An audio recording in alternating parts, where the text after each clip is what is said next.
Maximum loss method. तो आज हम मैक्सिमम लॉस मेथड का फर्स्ट प्रॉब्लम देखने जा रहे हैं। तो इससे पहले हमने एक वीडियो अपलोड की थी पिसमिल डिस्ट्रीब्यूशन ऑफ कैश की। तो इसमें हमने पूरे चैप्टर को अच्छी तरीके से डिटेल में कवर किया है। तो अगर आपको ये वीडियो देखनी है तो आपको नीचे डिस्क्रिप्शन में लिंक मिल जाएगा या फिर ऊपर आई बटन में आपको लिंक मिल जाएगा। तो इस वीडियो को जरूर देखें। इसमें हमने सरप्लस कैपिटल मेथड क्या है, सरप्लस कैसे कैलकुलेट करते हैं, लाइबिलिटीज़ को हमें कौन से लाइबिलिटीज़ को हमें सबसे पहले पेड करना होता है, कौन से पार्टनर को हमें सबसे पहले पेड करना होता है, मैक्सिमम लॉस मेथड से हमें कैसे प्रॉब्लम सॉल्व कर सकते हो। तो ऐसी सारी बहुत सारी चीज़ें हमने उसमें बताई है। तो ऐसी सारी चीज़ें आपको नहीं पता है तो इस वीडियो को जरूर देखें और हमारे चैनल को भी जरूर सब्सक्राइब कीजिए। अब देखते हैं आज का प्रॉब्लम। तो ये प्रॉब्लम आज हम देखने वाले हैं। तो यहाँ पर हमें एक पार्टनरशिप फर्म दिया गया है, उसके पार्टनर से ABC और उनका रेशियो है 40% एज 20%। तो इसको सिंपल कर दिया जाए तो आता है 2:1।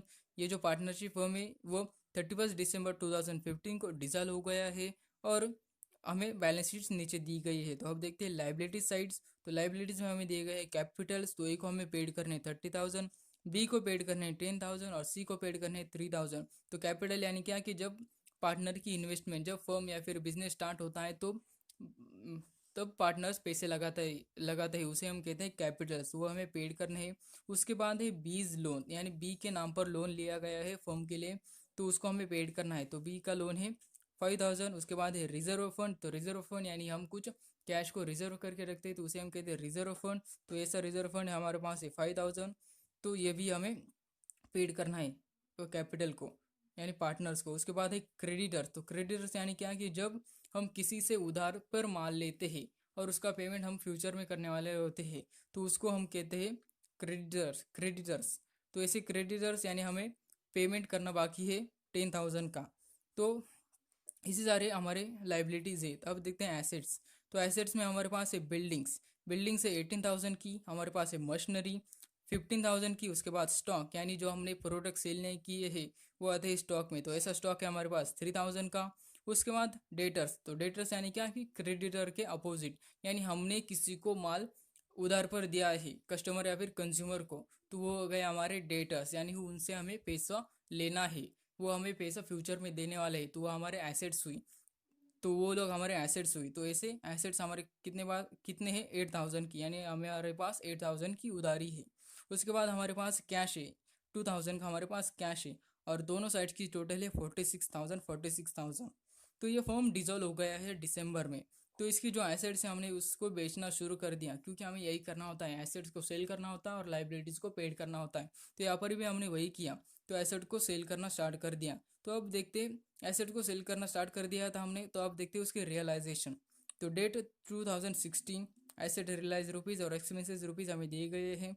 तो डेट है 17 जनवरी। तो 17 जनवरी को हमारी फर्स्ट रियलाइजेशन आने वाली है, वो आने वाली है 10,500 और उसका खर्च कितना हुआ 500 रुपये का, उसका 500 रुपये का खर्च हुआ। उसके बाद 22 फरवरी को हमारे पास सेकंड रियलाइजेशन आने वाली है, वो कितने की आने वाली है 15,715 की और उसका खर्च हुआ 750। उसके बाद 6 मार्च को हमें हमें लास्ट रियलाइजेशन मिल जाएगी, वो है 9,300 की और उसका खर्च हुआ 300 का। तो हमें क्या करने को कहा गया है कि prepare a statement showing piecemeal distribution of cash as per national loss method. तो नेशनल लॉस मेथड यानी क्या कि मैक्सिमम लॉस मेथड, यानी हमें ये प्रॉब्लम मैक्सिमम लॉस मेथड की मदद से सॉल्व करना है।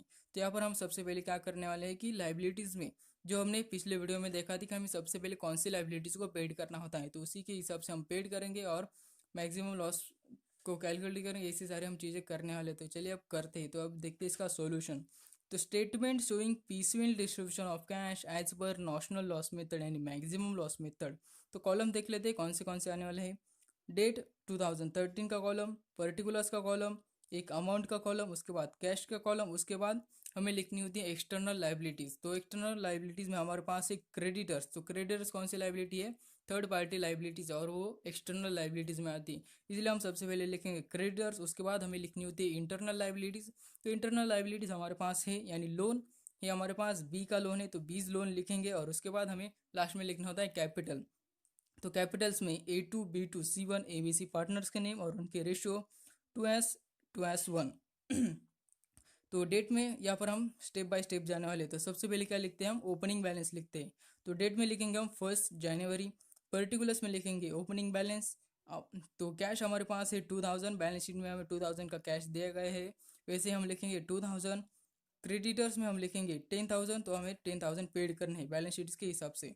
और बीज लोन में लिखेंगे हम 5,000, कैपिटल में लिखेंगे ए का कैपिटल 30,000, बी का कैपिटल 10,000 और सी का कैपिटल 3,000। तो ये हो गया हमारा ओपनिंग बैलेंस बैलेंस शीट से लिए लिया है हमने ये सारी नंबर्स। तो इसके बाद हमें क्या करना होता है कि एक एडजस्टमेंट करनी होती है। कौन सी एडजस्टमेंट? जो कि हमें कैपिटल यानी पार्टनर्स होते हैं उनका एक्चुअल कैपिटल फाइंड करना होता है। तो यहाँ पर हमें रिजर्व फंड दिया गया है, तो उसे हमें ऐड करना है। तो ऐड रिजर्व फंड, तो रिजर्व फंड कौन से रेशो में ऐड करेंगे? 2:1 के रेशो में ऐड करेंगे। तो चलिए ऐड करते हैं। तो अमाउंट के कॉलम में लिखेंगे हम +5,000, और एक के कैपिटल में ऐड करेंगे 2,000, बी के कैपिटल में ऐड करेंगे 2,000 और सी को देंगे हम 1,000। उसके बाद बैलेंसेस ड्यू आता है, तो हमारे पास कैश 2,000, क्रेडिटर्स 10,000, बीस लोन का ड्यू 5,000, ए का ड्यू 15,000, बी का ड्यू 12,000 और सी का ड्यू 4,000। तो हमने रिजर्व ऐड कर दिया। अब हमारे पास है बैलेंस 2,000, तो सॉरी कैश हमारे पास 2,000। तो हमें सबसे पहले क्रेडिटर्स को पेड करना है और उसके बाद बीज लोन को पेड करना है। तो इन दोनों को हम प्रो डाटा बेसिस पर नहीं पेड करेंगे, तो इन दोनों को हम एक एक पेड करेंगे, क्योंकि ये दोनों एक ही कैटेगरी की लाइबिलिटीज़ नहीं है। तो सबसे पहले हम क्रेडिटर्स को पेड करेंगे, उसके बाद बीज लोन को। तो सबसे पहले क्रेडिटर को 10,000 पेड करते हैं, पर हमारे पास 10,000 नहीं है, तो हमारे पास 2,000 है, हम उतने ही उसे पहले पेड करते हैं। तो लेस पेड टू क्रेडिटर्स, तो माइनस करेंगे हम कैश से 2,000 और क्रेडिटर को दे देंगे। तो बैलेंसेस ड्यू आता है, कैश में हमारे पास कुछ नहीं, और क्रेडिटर का ड्यू होता है 8,000, बी का बीज लोन का ड्यू होता है 5,000, ए का ड्यू 15,000, बी का ड्यू 12,000 और सी का ड्यू 4,000। तो उसके बाद अब हमारे पास अभी कैश कुछ नहीं, तो इसलिए हम करेंगे फर्स्ट रियलाइजेशन। उसकी डेट है 17 जनवरी। पर्टिकुलर्स में लिखेंगे फर्स्ट ग्रॉस रियलाइजेशन, जो कि है 10,500 की, पर हमारा खर्च हुआ 500 का। उससे हम माइनस करेंगे, रियलाइजेशन से माइनस करेंगे 500 को, और सिर्फ 10,000 को ही लिखेंगे हम कैश में। तो अब हमारे पास 10,000 का कैश है। तो 10,000 से हम क्या करेंगे? क्रेडिटर को पेड करेंगे। तो क्रेडिटर को हमें 8,000 को पेड करना बाकी है, तो उसे हम सबसे पहले पेड करेंगे। तो लेस पेड टू क्रेडिटर्स, तो कैसे हम 8,000 माइनस करेंगे और क्रेडिटर को 8,000 दे देंगे। तो यहाँ पर हमारा ड्यू हो गया। कैश में हमारे पास अभी बाकी है 2,000। क्रेडिटर्स को हमने कंप्लीट पेड कर दिया, यानी वो नील हो गया। उसके बाद बीज लोन है, ड्यू है 5,000 का, ए का ड्यू है 15,000 का, बी का ड्यू है 12,000 का और सी का ड्यू है 4,000 का। अब देखते हैं इसके बाद हमारे पास अभी 2,000 है, और हमें सेकंड किसको पेड करना है? बीज लोन को पेड करना है। तो लेस पेड टू बीज लोन, तो बी को हमें 5,000 पेड करने पर हमारे पास 2,000 है, तो हम 2,000 ही पेड करेंगे। तो कैश से माइनस करेंगे 2,000 और बी लोन को 2,000 हम पेड कर देंगे। अब देखते हैं बैलेंसेस ड्यू। तो बैलेंसेस ड्यू में हमारे पास है, कैश में हमारे पास कुछ नहीं है, क्रेडिटर को हमने पहले ही पेड कर दिया है। बीज लोन का अभी ड्यू है 3,000, ए का ड्यू है 15,000, बी का ड्यू है 12,000 और सी का ड्यू है 4,000। अब हमारे पास कैश कुछ नहीं है, इसलिए हम करेंगे final day sorry second realisation, जो कि डेट के कॉलम में लिखेंगे हम 2 फरवरी, और पर्टिकुलर्स के कॉलम में सेकंड ग्रॉस रियलाइजेशन, जो कि है 15,715 की। उससे हम एक्सपेंसेस को माइनस करेंगे, जो एक्सपेंसेस है 750, और जो उसकी टोटल आती है यानी 15,000। तो कैश में हम सिर्फ 15,000 लिखेंगे, हमने एक्सपेंसेस को माइनस कर दिया। तो 15,000 का भी हमारे पास कैश है। तो हमें क्या करना है कि 20 लोन को पहले पेड करना है। तो चलिए अब 20 लोन को अभी जितना बाकी है यानी 3,000 बाकी है उसका ड्यू, तो उसे पहले पेड करते हैं। तो लेस पेड टू बीज लोन, तो बीज को कितना पेड करना है? 3,000। तो कैसे हम 3,000 माइनस करेंगे और बी को हम 3,000 दे देंगे। तो इसके बाद ड्यू आता है, तो हमारे पास कैश है 12,000 का, तो बीज लोन भी नील हो गया। उसके बाद ए का ड्यू है 15,000, बी का ड्यू है 12,000 और सी का ड्यू है 4,000। इसके बाद अभी हमने सभी थर्ड पार्टी लाइबिलिटीज और इंटरनल लाइबिलिटीज को पेड कर दिया है, तो हमारे पास अभी कैपिटल सी बचा, हमें कैपिटल को ही पेड करना है। तो मैक्सिमम लॉस मेथड में हम क्या करते हैं कि ये लास्ट रियलाइजेशन ऐसे एज्यूम कर लेते हैं, और फिर कैश मैक्सिमम लॉस को कैलकुलेट करते हैं और उसको डिस्ट्रीब्यूट कर देते हैं। फिर क्रेडिट बैलेंस को कैलकुलेट करते हैं और फिर उसी क्रेडिट बैलेंस को हम पेड करते हैं। तो ऐसे करते हैं। तो चलिए अब करते हैं। तो सबसे पहले हमें क्या करना है कि मैक्सिमम लॉस को कैलकुलेट करना है। तो इसलिए हम करेंगे पहले हम टोटल कैपिटल को फाइंड करेंगे। तो टोटल कैपिटल आता है 15,000 plus 12,000 plus 4,000 is equal to 31,000। तो हमारा टोटल कैपिटल आया 31,000।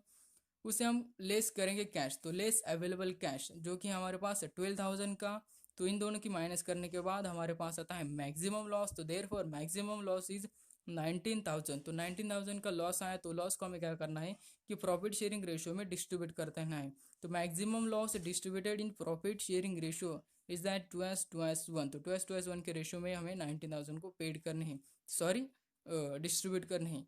तो ए को लॉस हुआ 7,600 का, बी को लॉस हुआ 7,600 का, और सी को लॉस हुआ 3,800 का। तो अभी हम क्या करेंगे, क्रेडिट बैलेंस को हमें कैलकुलेट करना है। तो क्रेडिट बैलेंस को हम कैसे कैलकुलेट करते हैं, जो उनका जो बैलेंसेस ड्यू है ऊपर, तो उससे हम क्रेडिट बैलेंस हमें कैलकुलेट करना है। तो उससे हम क्या करेंगे, जो अभी लॉस है उसे माइनस करेंगे। तो credit balance in capital account, तो 15,000 माइनस 7,600 इज इक्वल टू, हमारा क्रेडिट आया, ए का क्रेडिट आया 7,400, बी का क्रेडिट आया 4,400, यानी हमने 12,000 से माइनस 7,600 को कर दिया। तो हमारा क्रेडिट आता है 4,400, और सी का क्रेडिट 4,000 माइनस 3,800, यानी सी का क्रेडिट आया 200। तो हमें बस इतना ही क्रेडिट इनको पेड करना है। इनके अभी हम इनका कैश का डिस्ट्रीब्यूशन किसी भी प्रॉफिट शेयरिंग रेशियो में या फिर किसी भी कौन से भी रेशियो में नहीं करने वाले।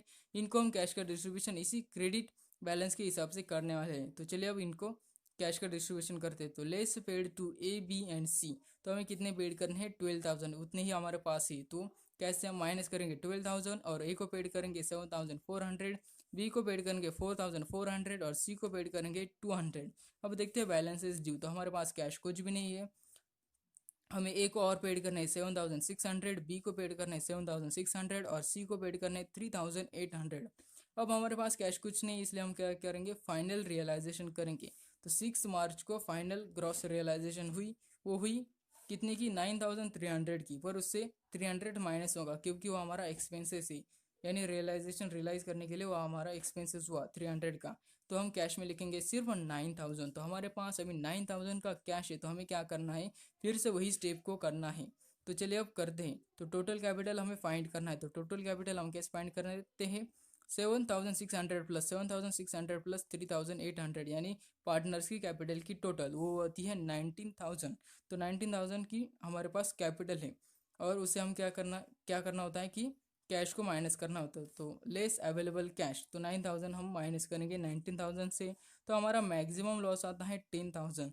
तो 10,000 को हमें अभी प्रॉफिट शेयरिंग रेशियो में डिस्ट्रीब्यूट करना है पार्टनर्स के बीच। तो maximum loss distributed in profit sharing ratio is that 2:1। तो ए को लॉस हुआ 4,000 का, बी को लॉस हुआ 4,000 का, और सी को लॉस हुआ 2,000 का। अब हम कैलकुलेट करेंगे क्रेडिट बैलेंस। तो क्रेडिट बैलेंस हम कैसे कैलकुलेट करते हैं, जो ऊपर का बैलेंस ड्यू है उससे हम मैक्सिमम लॉस यानी लॉस को माइनस करते हैं। तो credit balance in capital accounts, तो ए का ड्यू है 7,600 minus loss 4,000 is equal to 3,600 का क्रेडिट।